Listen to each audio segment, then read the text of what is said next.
Bodo latest update बयखौबो बरायबाय। दिनैनि रादाबखौ फरायदों आं प्रमद खाख्लारि। गिबि निउज आपडेट दङ। चिरां जिल्लानि बिजनियाव आयेन बेरेखा मै बेदर बेफार खालामनायनि दायाव सासे बर' सुबुंखौ हमो। हमजानाय सुबुंखौ चिरां जिल्ला बिजनिनि लादानगुरि ओनसोलनि उबिन नार्जारी होनना सिनायथिनाय जादों। एसएसपिनि हानजाया उबिन नार्जारीखौ बिजनिनि कुमारिसालि ओनसोलनिफ्राय हमनो हायो। हमजानाय सुबुङा आयेन बेरेखा बेफार आरो बिजनि ओनसोलाव मै बेदर जागायना होनायाव लोब्बा दंमोन होनना मिथिनो मोननाय जादों। एसएसपिनि हानजाया उबिन नार्जारीनिफ्राय 17 केजि मै बेदर बोखांनो हायो। मिथिनो मोननाय बादिब्ला उबिन नार्जारीया ओनसोलाव बे हमनो मोननाय 17 केजि मै बेदरखौ फाननो लाबोदोंमोन।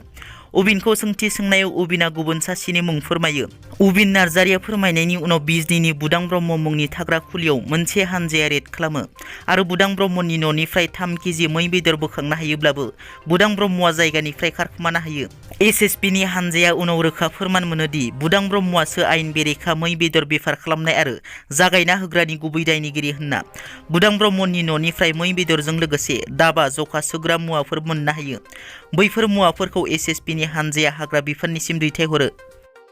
दिनै गवालपारा जिल्ला दुधनৈ थानानि सिङाव थानाय लीला दख'रा एबसुनि गोदान मावख'खौ गायसननाय जाबाय। दुधनৈ बिधानसभा बियाबनि एमएलए मानगोनां जादब स्वर्गियारिनि नुजाथिनायाव लीला दख'रा एबसुनि गोदान मावख'खौ गायसननाय जायो। बे मावख' गायसननाय हाबाफारियाव एमएलए जादब स्वर्गियारिजों लोगोसे लीला दख'रा एबसुनि आफादगिरि जितुल गयारि, गाहाय नेहाथारि सनाम बसुमतारी आरो दख'रा एबसुनि बिबानगिरि बिथांमोनाबो बाहागो लायो। फिस्ला फावखुंगुर फैलाजि बरगयारिया बिबान एंगारबाय। बर' सावथुन मुलुगनि फिस्ला फावखुंगुर जोंस्रां ब्रह्म एबा फैलाजि बरगयारि बिथाङा गावनि माखासे असुबिदानि थाखाय बिसानि पाब्लिसिटि सेक्रेटारिनिफ्राय एंगारनाय जाबाय। बिथाङा मिरु बिसानि आफादगिरि आरो नेहाथारिनिसिम गांसे लाइजामनि गेजेरजों फोरमायथि हरदों। आसामनि काजिरङायाव थांनाय हराव मोनसे गिख्रंथाव जाब्रबथाय जालाङो। बे गिख्रंथाव जाब्रबथायाव सासे इन्डियान एयारफोर्स पाइलटनि जिउ गोमायो। थैनाय सुबुंखौ फ्लाइट लिउटेनेन्ट जियर्ज कुरियाकार्स होनना सिनायथिनाय जादों। मिथिनो मोननाय बादिब्ला पाइलट बिथाङा गावनि गारिजों तेजपुरनिफ्राय जरहाट फारसे थांबाय थानाय समावनो ट्रेलार गारिजों मोगा-मोगि सौग्रावलायो। बे सौग्रावलायनायाव पाइलटआ जायगायावनो जिउ गोमायो। गुबुन गंसे गारिनि सालायग्रायाबो गोब्राब जोखोम जायो। जिउ गोमानाय पाइलटआ इन्डियान एयारफोर्सनि सुख'ई फाइटार एयारक्राफ्टनि पाइलटमोन होनना मिथिनो मोननाय जादों। बारग' एनडिपिनि गायसनगिरि आफादगिरि मानाव गेदेर रन्जन दैमारिनि 62थि जोनोम सान फालिगोन। बोहैथि दाननि 24 खालार समबारखालि मानाव गेदेर रन्जन दैमारिनि जोनोम सान।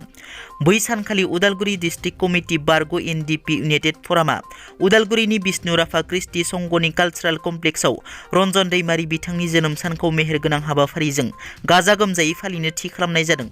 बै हाबाफारियाव बयखौबो लैहोर लैहोर फैनानै हेफाजाब आरो मदद होफैनो हाबाफारिखौ जाफुंहोनो थाखाय उदालगुरि जिल्ला एक्स एनडिपि इउनाइटेड फरामा गुरैयै खावलायहरनाय जायो।